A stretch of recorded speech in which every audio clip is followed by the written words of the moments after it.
नमस्कार प्यारे बच्चों, मैं मोनू सर आप लोगों को बहुत बहुत स्वागत करता हूं बच्चों। और आज हम लोग बच्चों class 10 chapter number 5 AP exercise करने जा रहे हैं बच्चों 5.3। ठीक है बच्चों, क्वेश्चन नंबर 11 है। मोस्ट इम्पोर्टेंट क्वेश्चन है बच्चों। ठीक है बच्चों, क्वेश्चन पढ़ लेंगे ना, एनसीईआरटी खोल लेंगे ना। If the sum of first n terms of an AP is 4n minus n square, what is the first term and what is the sum of first two term, what is second term, similarly find the third, 10th and the nth term। देखिए बच्चों, मैं आपको बताऊं, आपको सम दे रखा है up to n terms का। ये दे रखा है in terms of n 4n minus n square। आपको बताना है sum of first term, sum of two terms, और फर्स्ट टर्म क्या होगा, सेकंड टर्म क्या होगा, थर्ड टर्म क्या होगा, 10th टर्म क्या होगा, nth टर्म क्या होगा। तो इस सम के फॉर्मूले से आपको first term, second term, third term, 10th term निकालना है। तो एक चीज देखो यार, मैं आपको कंसेप्ट समझा रहा हूँ, कंसेप्ट समझना बड़े ध्यान से, और दिक्कत आती है बताइएगा। आप जब भी जैसे मान लीजिए फॉर एग्जाम्पल बच्चों मैंने एक एपी लिखी बच्चों यहाँ पे 2, 4, 6, 8, 10 एंड सो ऑन। एक एपी है, सबके बीच में कॉमन डिफरेंस बच्चों क्या है, दैट इज 2। फर्स्ट टर्म क्या है बच्चों इसका 2, और कॉमन डिफरेंस बच्चों की तरफ क्या है 4 minus 2 that is equals to 2। मेरे ख्याल से कोई दिक्कत नहीं होनी चाहिए बच्चों यहाँ पर। अगर मैं यहां पर सम ऑफ वन टर्म्स S1 निकालता हूं, S1 का मतलब क्या है, शुरुआत के एक टर्म का सम करो। तो पहले टर्म का सम करेंगे बच्चों तो आपको क्या मिलेगा, दैट इज 2, और 2 बराबर बच्चों किसके है, फर्स्ट टर्म के। तो आपको यहां से पता चलता है कि आपका S1 ही क्या निकलता है बच्चों, S1 जो होता है वही आपका फर्स्ट टर्म होता है बच्चों। पहली बात तो क्लियर है थी। S1 आपने निकाला, सम ऑफ यानी कि कुल मिला के पहला टर्म लेना है आपको, उसका सम करना है। तो इकलौता टर्म लोगे बच्चों 2 आया, और 2 यहाँ पे आपका क्या है, फर्स्ट टर्म। फर्स्ट टर्म को डिनोट कैसे करते हैं, A1 से। तो S1 आपका क्या निकल के आया बच्चों, S1 जो था वही आपका फर्स्ट टर्म आता है बच्चों। अब बच्चों मैं सम ऑफ 2 टर्म्स लूँ, तो शुरुआत के 2 टर्म्स का क्या करना है बच्चों, सम करना है आपको। तो 2 टर्म्स का बच्चों सम कितना होगा, 4 + 2 दैट इज 6। और ये अगर आप देखें, ये आपका बच्चों अगर आप देखें, ये आपका बच्चों A1 है, ये A2 है, ये A3 है, ये A4 है। तो आपको पता चला यहाँ पे जो 6 आया है, शुरुआत के 2 टर्म्स का सम किया मैंने। तो 2 टर्म कौन थे बच्चों, A1 + A2, यही था। S3 का मतलब क्या है, शुरुआत के 3 टर्म्स का बच्चों सम करना है आपको। तो 3 टर्म कौन से बच्चों, 2, 4 और 6। तो 6, 4, 10 + 2 12, और जो कि बराबर किसके होगा, तीनों का सम। तीनों का सम मतलब A1 + A2 + A3। इतनी बात क्लियर है बच्चों। अब जो मैं कंसेप्ट समझाने जा रहा हूँ, बड़ा शानदार कंसेप्ट है।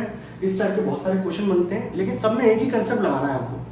समझ जाओगे तो बहुत अच्छे से आ जाए। मैंने एक एपी लिखी बच्चों, उसका फर्स्ट टर्म 2 था, 4, 6, 8 ये था। मैंने फर्स्ट टर्म लिखा 2, कॉमन डिफरेंस निकाला, 4 में से 2 क्या बच्चों, 2 आ गया। अब मैंने यहाँ पे बच्चों का SN से निकालता, S1 निकाला। S1 मतलब शुरुआत के पहले टर्म का सम करो। पहले टर्म का सम मतलब यानी कि 2 आ गया, और 2 मेरा बच्चों यहाँ पे फर्स्ट टर्म है। तो मैंने ये देखा कि आपका S1 जो आता है वही आपका फर्स्ट टर्म होता है। S2 निकाला, S2 का मतलब क्या था बच्चों, शुरुआत के 2 टर्म्स का सम करना। तो 2 + 4 बच्चों कितना हो गया, 6, और यानी कि A1 + A2 का यही है। तो A1 + A2 बराबर बच्चों किसके आया, S2 के आया। S3 का मतलब शुरुआत के 3 टर्म्स का सम कर दिया बच्चों। अब आप एक चीज देखो, यहाँ से मैं जो चीज निकाल के ला रहा हूँ, अगर आप लोग देखेंगे यहाँ से S2 बराबर बच्चों A1 + A2 के था, और A1 बच्चों मेरा बराबर किसके आया था, A1 मेरा बराबर आया था S1 की। अगर मैं A1 की वैल्यू यहाँ पर इस A1 की जगह बच्चों मैं क्या लिख दूँ, S2 बराबर S1 + A2 लिख सकता हूँ ना। A1 की वैल्यू बच्चों S1 के बराबर आई थी। अब यहाँ पे मैंने A1 को रिप्लेस कर दिया S1 से, S1 आएगा बच्चों। तो यहाँ से अगर मैं A2 जो आपका था बच्चों सेकंड टर्म, वो कितना निकल के आया बच्चों, S2 - S1 निकल के आ गया। तो यहाँ मैंने देखा कि A2 मेरा निकल के आ गया बच्चों S2 - S1। इतनी बात में कोई दिक्कत बच्चों। मैंने यहाँ पे देखा मेरा S1 बराबर फर्स्ट टर्म के था, S2 बराबर था 2 टर्म के सम के। तो A1 की वैल्यू S1 के बराबर थी, मैंने यहाँ पे A1 की जगह क्या कर दिया, S1 कर दिया। इस S1 को बच्चों में डायरेक्ट लेके आया। तो S2 माइनस S1 हो गया और यहाँ बचा A2 था सेकंड टर्म, तो A2 की वैल्यू क्या निकल के आई बच्चों, S2 माइनस S1 निकल के आई। Got it? अब बड़ा ध्यान से सुनते चलना, देखते चलना। A2 की वैल्यू क्या आई बच्चों, S2 माइनस S1। मैं भी आपको दिखा रहा हूँ, दोनों तरीके से निकाल के बताऊंगा मैं आपको जो बेस्ट लगे आप वो वाला तरीका अप्लाई करना। इसके बाद देखिए बच्चों, अगर मैं S2 बराबर क्या था आपके पास, A1 प्लस A2 था, S3 बराबर बच्चों किसके था, A1 plus A2 plus A3। बोलो हाँ। अब A1 प्लस A2 की बच्चों जो वैल्यू थी यहाँ पर देखिए आप, A1 प्लस A2 की जो वैल्यू थी वो बराबर थी बच्चों S2 के। तो यहाँ पर मैंने A1 प्लस A2 की जगह मैं क्या लिख सकता हूँ बच्चों, S2 लिख सकता हूँ प्लस A3। तो यहाँ से अगर मैं S3 इसको इधर लेके आऊंगा माइनस S2 बराबर क्या आ गया बच्चों, A3। तो यहाँ से क्या इंप्लाई होता है कि जो हमारा A3 होगा बच्चों वो होगा S3 माइनस S2। तो ये A3 क्या निकल के आया आपका, ये निकल के आया बच्चों थर्ड टर्म। अगर कल को बच्चों में S4 निकालता, S4 का मतलब ये है कि शुरुआत के 4 टर्म का सम कर देते। तो 4 टर्म का सम कितना होता है, 8 से 14 से 18 तो 20। ये क्या होता है, शुरुआत के 4 टर्म का सम, A1 plus A2 plus A3 plus A4। अभी देखो मैं आपको एक कंडीशन निकाल के बताता हूँ बड़ी शानदार सी। तो A3 बच्चों कितना आया, S3 माइनस S2। लिखते चला जाए नोट्स अच्छे तरीके से। अब बच्चों मैं आगे आता हूँ, मैं आपको देखो Sn का आपको फॉर्मूला दे रखा होगा, उससे आपको फर्स्ट टर्म सेकंड थर्ड आपका सीक्वेंस निकाल के दिखा देंगे, nth टर्म कैसे निकलेगा वो बता दूंगा मैं। अगर बच्चों मैं यहाँ से देखूँ, यहाँ से मेरा S3 बराबर बच्चों A1 plus A2 plus A3 और S4 बराबर बच्चों मेरा कितना है, A1 plus A2 plus A3 plus A4। तो यहाँ से अगर आप देख रहे होंगे बच्चों, तो यहाँ पर अगर आप देखो तो इस पूरे की जो वैल्यू है वो बराबर किसके है बच्चों, S3 के। तो यहाँ पर मैं इस पूरे की जगह लिख सकता हूँ बच्चों S3 प्लस A4। तो बच्चों यहाँ पर S4 माइनस S3 बराबर आ गया A4, विच इम्प्लाइज दैट कि फोर्थ टर्म जो होगा वो होगा S4 माइनस S3। यही होगा, A4 बराबर कितना आया, S4 माइनस S3। अब देखो बच्चों मैं आपको जो सिखाने जा रहा हूँ वो देखो, ये कंडीशन देख लिया आप लोगों ने। कल को पेपर में चेंज क्या होगा, Sn की जगह कोई और दूसरा फंक्शन लिखा होगा, आप लोगों से पूछा आएगा फर्स्ट टर्म निकालो, सेकंड टर्म निकालो, थर्ड टर्म निकालो, nth टर्म निकालो, आप लोग फटाफट निकाल सकते हो। अब देखो बच्चों, तो जो हम लोगों ने अभी फॉर्मूले यहाँ पे ड्राइव किए हैं वो क्या है। सबसे पहला फॉर्मूला बच्चों ने जो निकल के आया वो ये निकल के आया कि S1 ही आपका फर्स्ट टर्म होता है बच्चों। सबसे पहला ये तो निकल के आया, कभी भी आपको Sn दे रखा हो आपका S1 ही क्या होता है, फर्स्ट टर्म के बराबर होता है। दूसरा हमने फॉर्मूला जो निकाला था वो ये निकाला था बच्चों, A2 बराबर आया था S2 माइनस S1। अब देख रहे हैं ना, एक पैटर्न है इसके अंदर जो आपको रीड करना है। मैंने जब बच्चों थर्ड टर्म निकाला वो आया था बच्चों S3 माइनस S2। मैंने फोर्थ टर्म निकाला बच्चों, वो आया S4 माइनस S3। तो अगर आप ध्यान से देख रहे हो बच्चों, यहाँ पर जब मैं सेकंड टर्म निकाल रहा हूँ बच्चों तो 2 यहाँ आया, एक कम 1 ले रहा। थर्ड टर्म निकालना हो तो ये वैल्यू यहाँ पर है और इससे एक कम वैल्यू बच्चों यहाँ है। फोर्थ टर्म की बच्चों बात कर रहा हूँ तो S4 आया और 4 से एक कम बच्चों 3। कल को मान लो मैं अगर आपसे पूछूं कि फिफ्थ टर्म बच्चों कितना होगा, तो आप क्या बोलोगे बच्चों, S5 माइनस सर इससे एक कम 4। कल को बच्चों मैं 10th टर्म आपसे पूछूं तो आप बोलोगे सर S10 माइनस इससे बच्चों एक कम। और बच्चों यहीं पर अगर मैं तो आप लोगों ने यहाँ पे एक चीज देखी बच्चों, आपने जो पैटर्न यहाँ पे रीड किया, आपने ये बोला सबसे पहले कि फर्स्ट टर्म S1 Sn दे रखा हो उसमें n की जगह 1 रख दो, वही फर्स्ट टर्म होता है। और सेकंड टर्म निकालना हो तो S2 में से S1 को माइनस कर दो। थर्ड टर्म निकालना हो तो जो 3 है वो यहाँ पर आएगा, इससे एक कम यहाँ आएगा। अब बच्चों जरा थोड़ा ध्यान देके बताना जरा मुझे, कल को अगर मैं nth टर्म निकालूं बच्चों ये कितना होगा, तो आप बोलोगे सर Sn और जस्ट इससे एक कम Sn माइनस 1 होगा। बोलो होगा कि नहीं होगा, होगा। बस ये बच्चों ये पैटर्न था जो मुझे आपको सिखाना था। अगर आप सेकंड टर्म निकाल लोगे, सेकंड टर्म में से बच्चों फर्स्ट टर्म जाता है वो होता है कॉमन डिफरेंस, ये होता है। और nth टर्म का बच्चों आपको एक फॉर्मूला मैंने सम के टर्म्स में बता दिया और एक फॉर्मूला आप जानते भी बच्चों a plus n minus one d. होता है कि नहीं होता? क्वेश्चन करना चालू करें बच्चों। ये है बच्चों कंसेप्ट। तो कभी भी आपको एसएन दे रखा हो, सबसे पहली चीज अपने दिमाग के अंदर बैठा लो, आप यहाँ पर S1 ही फर्स्ट टर्म होता है, दैट इज A1 के बराबर होता है। सेकंड टर्म निकालना हो तो S2 minus S1, third term निकालना है तो S3 माइनस S2, जो भी टर्म निकालना हो, कल को 25वां टर्म निकालना हो मान लो, बताइएगा कितना होगा? S25 माइनस S24, ये होगा।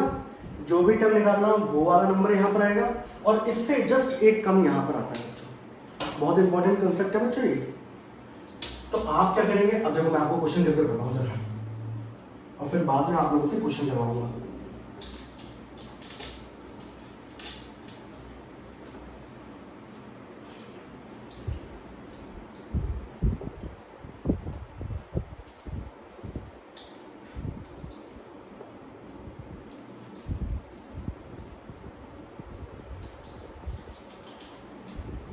तो क्वेश्चन कैसे पूछा जाएगा, आपको एसएन दे रखा होगा और आपसे बाकी चीजें पूछी जाती है बच्चों।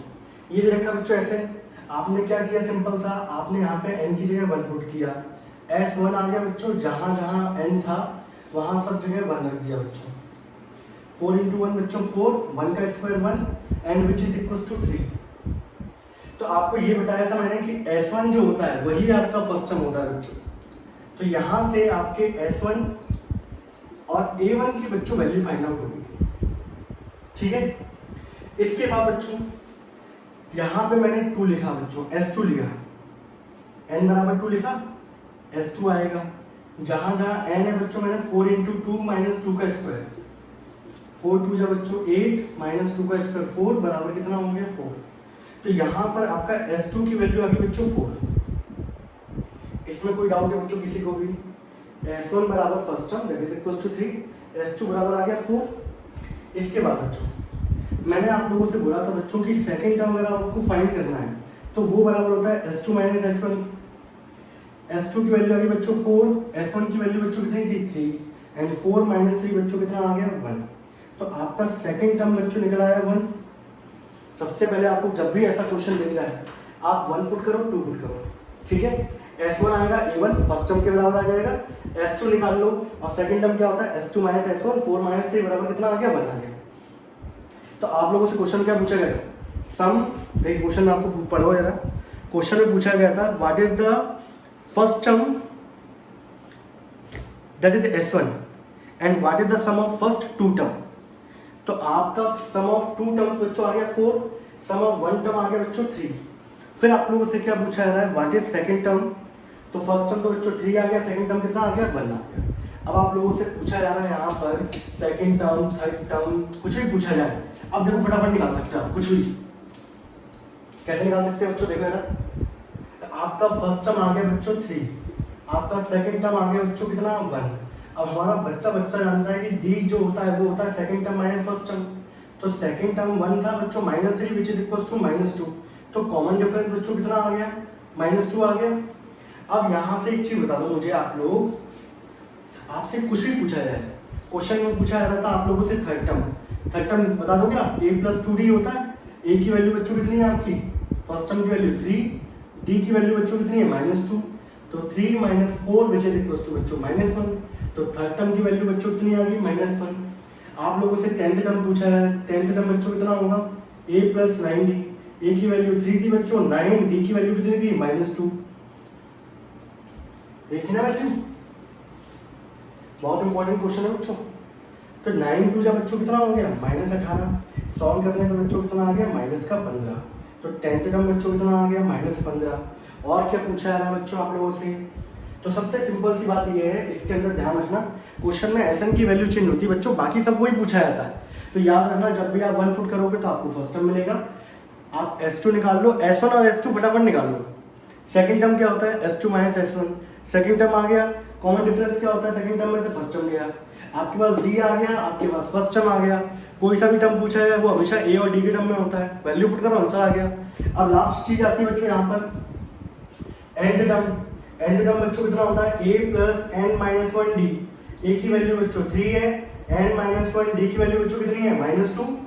इसको जब मल्टीप्लाई करेंगे बच्चों 3 - 2n नेगेटिव नेगेटिव बच्चों प्लस ये आ गया बच्चों 5 माइनस 2n, लीजिए भाई, और यहाँ पर बच्चों क्वेश्चन क्या हो गया हमारा, खत्म हो गया।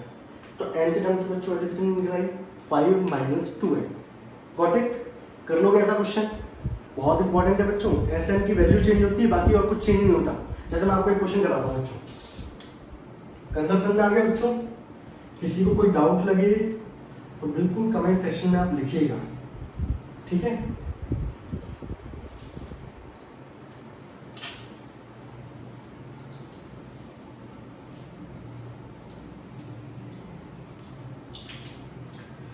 जैसे मान लीजिए मैंने क्वेश्चन लिखा बच्चों, मैंने लिखा बच्चों Sn बराबर 3 + 2n। ये दे रखा बच्चों, आप लोगों से पूछा जा रहा है, निकाल सकते हो सभी कुछ। सबसे पहले n बराबर 1 पुट करोगे, S1 आ गया, 3 + 2 × 1 which is equals to 5। n बराबर 2 पुट करना है सबसे पहले, 3 + 2 × 2 4 + 3 कितना हो गया 7। तो यहाँ पे पता चल गया आपको कि फर्स्ट टर्म भी S1 होता है बच्चों which is 5 and first term is 5 हो गया बच्चों। अब आपको पता है कि सेकंड टर्म कैसे फाइंड करते हैं बच्चों, S2 - S1। सेकंड टर्म की वैल्यू बच्चों 7, 7 - 5 बच्चों कितना हो गया 2। आपका सेकंड टर्म आ गया बच्चों। इसके बाद फर्स्ट टर्म भी आ गया, सेकंड टर्म भी आ गया। D क्या होता है बच्चों, A2 - A1, 2 - 5 which is equals to बच्चों कितना हो गया -3। अब देखो यार बच्चों, आपके पास फर्स्ट टर्म आ गया 5, D आ गया बच्चों -3। आप कोई भी टर्म पूछा जाएगा निकाल सकते हो। आपसे पूछ रहे हैं थर्ड टर्म निकाल लो, तो थर्ड टर्म कितना होता है बच्चों, A + 2D। A की वैल्यू 5, 2, D की वैल्यू बच्चों -3, 5 - 6 बच्चों कितना हो गया -1। आपसे nth टर्म पूछा है बच्चों, A + n - 1D बच्चों, ये होगा। अब यहाँ पर A की वैल्यू बच्चों कितनी है 5 + n - 1, D की वैल्यू बच्चों कितनी है -3, 5 प्लस इसको मल्टीप्लाई करो बच्चों -3n + 3 which is equals to 8 - 3n। तो nth टर्म बच्चों कितना निकल के आएगा 5 - 3n बच्चों। बोलिए कैसा लगा कंसेप्ट बच्चों, बहुत ही शानदार है। सिर्फ यही क्वेश्चन में चेंज होता है, बाकी सब कुछ चीजें सेम ही है। और याद रख लो, कुछ भी चेंज हो सबसे पहले n1 2 निकाल लो। S1 बराबर A1 होता है, A2 निकालने के लिए सहायता ली जाती है S2 - S1 की। जहाँ A1 आ गया, A2 आ गया, D निकल आया, फिर तो कोई भी टर्म पूछा है निकाल सकते हो, कोई दिक्कत बच्चों किसी को भी। तो ये था बच्चों हमारा क्वेश्चन नंबर 11, ठीक है? अब समझ में आया मैंने क्यों छोड़ा रखा था अभी तक।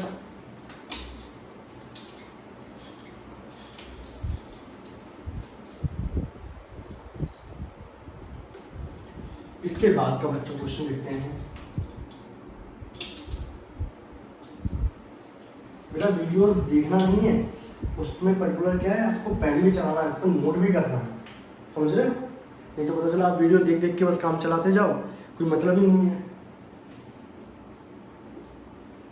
क्वेश्चन नंबर 12 बच्चों पढ़े यार। क्वेश्चन नंबर 12 नहीं पढ़ना बच्चों, क्वेश्चन नंबर 15 पढ़ना है। क्वेश्चन नंबर 12 तो मैं आपको करा चुका हूँ। क्वेश्चन नंबर 15 है बच्चों। क्वेश्चन नंबर 15 से लेके बच्चों 20 तक इस साल, ये कोरोना काल चल रहा है, इस साल 15 से लेके 20 तक के जो क्वेश्चन है ये हमारे सिलेबस में नहीं आएंगे, आपके बोर्ड के एग्जाम में नहीं पूछे आएंगे, बट एज अ नॉलेज, और ये जो वीडियो डाल रहा हूँ मैं आगे वाले बच्चों के लिए भी होंगे, इसलिए मैं पढ़ाते जा रहा हूँ, ठीक है? बट याद रखिएगा 15 से लेके बच्चों 20 तक जो भी क्वेश्चन हैं आपके, ये आपके बोर्ड के एग्जाम में नहीं आएंगे, ओके? तो आप पढ़ते जा रहे हैं तो उनको पोर्शन भी याद रखना कि भैया आखिरी में जाके ये वाला पोर्शन हमें नहीं पढ़ना, ठीक है? क्वेश्चन नंबर 15 क्या कह रहा है बच्चों, contract on construction job specify a penalty for delaying the completion beyond a certain date. मान लीजिए कॉन्ट्रैक्शन दिया गया है, कॉन्ट्रैक्ट दिया गया है, एक जॉब है पर्टिकुलर, उसको कंप्लीट करना है, और जैसे जैसे डिले होते जाएगा पेनल्टी लगती जाएगी। पहले दिन पे जो पेनल्टी लग रही है बच्चों वो 200 रुपये, अगले दिन दूसरे दिन पेनल्टी क्या है इंक्रीज होती जाएगी, 50 रुपये बढ़ती जाएगी, तो 250 रुपये होगी। तीसरे दिन बच्चों कितनी हो जाएगी 300 रुपये, फिर चौथे दिन बच्चों कितनी होगी 350 रुपये, ये होगी। फिर क्वेश्चन पढ़ो यार पूरा। बहुत सारे बच्चों को लैंग्वेज क्वेश्चन में दिक्कत इसलिए होती है क्योंकि वो लैंग्वेज क्वेश्चन पढ़ते नहीं है। आप पहले लैंग्वेज तो पढ़ें, आप वीडियो को पॉज करो, पहले अच्छे तरीके से क्वेश्चन पढ़ो, तरीके से देखो, दिमाग लगाओ कि यहाँ पे सीक्वेंस क्या बनना है, क्या फर्स्ट टर्म होना चाहिए, क्या कॉमन डिफरेंस होना चाहिए, क्या फाइंड आउट करना है, 3 चीज़ें देखें यार, ठीक है। पॉज करिए और देखिए वीडियो। तो बच्चों क्वेश्चन में बोला गया है if the penalty of each succeeding day being 50 more than the preceding day, हमेशा जो पेनल्टी है वो पिछले दिन से आगे वाले दिन में हमेशा 50 रुपये बढ़ती जा रही है। पहले 200 थी, 250 हो गई, 300, फिर 350 हो गई।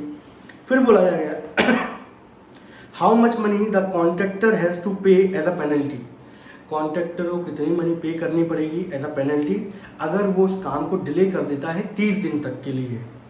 तो पहले दिन पेनल्टी दे रहा है 200 रुपये, कल को जाके यहाँ पर 30वें दिन आपको कितना टोटल, 30वें दिन तक पर्टिकुलर टोटल यहाँ से लेके यहाँ तक कितना अमाउंट उसको पे करना पड़ेगा, समझ रहे। पहले दिन की पेनल्टी 200 रुपये है, दूसरे दिन की 250 रुपये। अगर शुरुआत में 2 दिन में काम कंप्लीट कर देता तो 450 रुपये पेनल्टी देनी पड़ रही होती। शुरुआत के 3 दिन में काम करना पड़ता तो 300, 500, 500 और ये 750 रुपये हो रही होती। अब 30 दिन तक लेके चला गया बच्चों को, तो कितना अमाउंट पे करना पड़ेगा उसको। तो यहाँ जो ये दिन है ना बच्चों, ये टर्म हो गया कि अप टू 30 टर्म, और ये जो आपको 200, 250 ये है, ये आपका सीक्वेंस हो रहा है बच्चों, ठीक है। तो अब जो इसमें कंडीशन लगेगी हमारी वो क्या होगी बच्चों, तो 30वें दिन मतलब यानी कि 30th टर्म। तो आपका जो सीक्वेंस है बच्चों वो ये बनेगा आपका सीक्वेंस। तो आपका जो सीक्वेंस होगा बच्चों वो क्या बनेगा, 200, 250 up to 30th term. Term का मतलब 30वें दिन तक कितना अमाउंट उसको पे करना पड़ेगा। तो देखो सिंपल सा, फर्स्ट टर्म मतलब 200 रुपये हो गया, कॉमन डिफरेंस बच्चों क्या होगा, 250 में से 200 गए 50 रुपये हो गया। यहाँ पे 30वें दिन तक का टोटल सम निकालना है, तो n की वैल्यू आपको 30 मिल गई। आपको सम निकालना है कितना पेनल्टी पे करनी पड़ेगी उसको 30 दिन तक अगर डिले करके चला गया। तो बेटा सम का फॉर्मूला हर बच्चे को पता है, n/2 2a + n-1d। Sum of 30 term, n की वैल्यू बच्चों 30 है, 30 पुट कर दो, a की जगह बच्चों 200 पुट कर दिया, 30 - 1 और d की जगह बच्चों कितना आ गया 50। तो 30/2 बच्चों 15, 2 × 200 बच्चों 400, यहाँ आ जाएगा कितना 150 सॉरी 29 × 50, ये आ गया 15, 400 प्लस 1500 में से बच्चों 1450, 1450 और ये 15 बच्चों कितना हो जाएगा, ये हो जाएगा 058 1850। और इसको बच्चों कैलकुलेट करेंगे तो कितना अमाउंट पे करेगा वो, यहाँ देख लेते हैं 0 15 × 75 5 7 15 × 120 और ये 7 12 27, इतनी पे करेगा 27,750 रुपये। इतनी पेनल्टी लग जाएगी बच्चों, ठीक है। कोई दिक्कत बच्चों यहाँ तक, 1850 और ये मल्टीप्लाई कर दिया, ठीक है भाई। इतना अमाउंट उसको यानी कि 30 दिन तक अगर डिले करता गया तो इतना अमाउंट पे करना पड़ेगा उसको 27,750 रुपये। ओके बच्चों, हटा दें इसको। मेन चीज़ था बच्चों इसको समझना, सही है, लैंग्वेज क्वेश्चन को समझना होता है और वहाँ से चीज़ों को एक्सट्रैक्ट करना कि पर्टिकुलर हमारा एपी के अंदर कौन सा फर्स्ट टर्म होगा, कौन सा कॉमन डिफरेंस होगा, क्या फाइंड आउट करना है, ये सब चीज़ें क्या करना वहाँ से क्वेश्चन से एक्सट्रैक्ट करनी होती है बच्चों। क्वेश्चन बच्चों 16 पढ़ते हैं आप लोग, अच्छा क्वेश्चन है। क्वेश्चन नंबर 16 मैंने आपको 2 तरीके बताता हूँ करने के। A sum of ₹700 is to be used to give 7 cash prizes to student of a school of their overall academic performance. If each prize is ₹20 less than the preceding prize, find the value of each of the prizes. आपको बोला गया 700 रुपये total, ठीक है। उससे cash prize दिया जा रहा है बच्चों, 7 बच्चों को दिया जा रहा है और हर एक का जो कैश प्राइज है वो दूसरे वाले बच्चे का 20-20 रुपये कम है। तो मान लीजिए अगर आपका सिंपल सी बात करूँ मैं यहाँ पे, तो जो आपका सीक्वेंस होगा यहाँ पर कि मान लीजिए कैश प्राइस हमने मान लिया ए, तो पहले बच्चे को अगर कैश प्राइस ए मिल रहा है बच्चों तो दूसरे वाले को 20 रुपये कम मिलेगा, तो इसमें से 20 रुपये कम, अगले वाले को इससे 20 रुपये कम मिलेगा, माइनस करते चलो, अगले वाले को a - 20 - 20 - 20 ऐसे चलता जाएगा। तो अगर मैं सिंपल सा सीक्वेंस सही तरीके से लिखूं बच्चों यहाँ पर, तो सीक्वेंस क्या होगा बच्चों, पहला आएगा a, दूसरा आएगा a-20, तीसरा इससे कम हो गया a-40, फिर क्या होगा बच्चों a-60, a-80, 1 2 3 4 5, a-100 और a-120। मैं इसके आगे क्यों नहीं किया बच्चों, क्योंकि 7 कैश प्राइजेस थे बच्चों, first second third fourth fifth sixth और 7 कैश प्राइजेस थे बच्चों। 7 कैश प्राइजेस का मतलब ये है कि आपको n की वैल्यू दे दी गई बच्चों 7, कि टोटल उसके अंदर कितने 7 टर्म है उसके अंदर, ठीक है बच्चों। अब यहाँ पे देखो यार, अगर मैं आप लोगों से पूछूं सिंपल सा, मैं आपको दोनों तरीके से करके बताता हूँ बच्चों। फर्स्ट टर्म की बच्चों अगर मैं बात करूँ, फर्स्ट टर्म यहाँ पे कितना है a, अगर मैं कॉमन डिफरेंस की बच्चों में बात करूँ यहाँ पर, तो इसमें से इसको माइनस करोगे बच्चों, बच्चे बहुत सारी गलती कर देते हैं बच्चों, ये कट गया, एंड कॉमन डिफरेंस बच्चों कितना निकल के आ रहा है, माइनस का 20 निकल के आ रहा है, ठीक है। फर्स्ट टर्म आ गया a, कॉमन डिफरेंस आ गया -20। आपको टोटल जो सम दे रखा था प्राइजेस का, कितने 7 कैश प्राइजेस का वो दे रखा था 700, ठीक है बच्चों।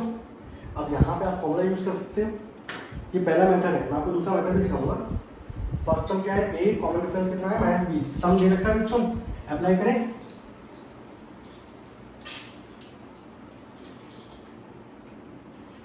सम का फॉर्मूला होता है बच्चों n/2 2a plus n-1d। n की जगह 7 टर्म्स का सम दे रखा था, 7/2, a की जगह बच्चों a ही है फर्स्ट टर्म, n की जगह 7-1 और d की वैल्यू -20 बच्चों।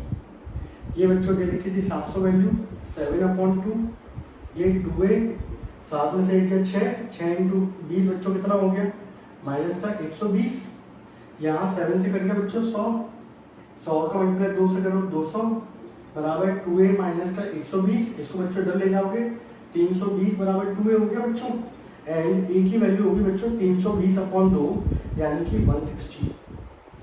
तो यानी कि प्राइस जो पहले नंबर का प्राइस दिया जा रहा होगा उसकी वैल्यू होगी 160, दूसरा उससे 20 कम दैट इज 140, फिर उससे कम 120, ऐसे ऐसे करके दिया जा रहा है, ठीक है बच्चों। एक तरीका तो बच्चों यही था हमारे पास, एक तरीका और क्या है बच्चों हमारे पास, दूसरा तरीका मैं आपको बताता हूँ। अगर इसी क्वेश्चन को आप दूसरे तरीके से भी कर सकते थे बच्चों, वो तरीका क्या था, आपको पता था पहले नंबर का कैश प्राइस क्या है बच्चों a, दूसरा a-20, a-40, a-60, a-80, a-100, a-120, ये था बच्चों। ये 7 कैश प्राइस थे, ये पहला कैश प्राइस, ये दूसरा, ये तीसरा, ये चौथा, ये पांचवा, ये छठवां और ये सातवां, ठीक। अब इनका जो आपको टोटल सम दे रखा था कैश प्राइसेस का वो 700 था।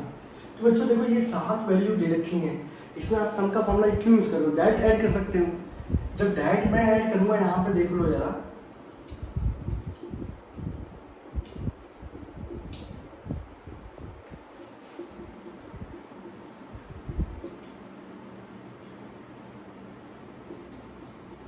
क्योंकि ऐसे भारी नंबर ऑफ टर्म्स तो ज्यादा है नहीं जिनको मैं ऐड नहीं कर सकता।